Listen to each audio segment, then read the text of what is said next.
دوستان گرامی، مدینہ منورہ میں کچھ غریب گھرانے تھے جن کے کھانے پینے کا انتظام راتوں رات ہو جاتا اور دینے والے کا پتہ بھی نہیں چلتا تھا۔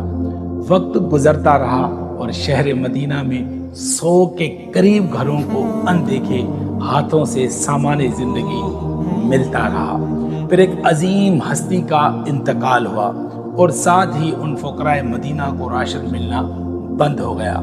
تب ظاہر ہوا کہ پوشیدہ صدقہ کرنے والے وہ عظیم بزرگ حسینی سادات کے جدہ امجد نواسہ رسول کے فرزند حضرت سیدنا امام زین العابدین رضی اللہ عنہ تھے۔ امام زین العابدین رضی اللہ عنہ جب وضو کرتے تو خوف کے مارے چہرے کا رنگ زرد پڑ جاتا تھا۔ گھر والوں نے پوچھا کہ آپ جب وضو کرتے ہیں تو یہ کیفیت تاریک کیوں ہوتی ہے؟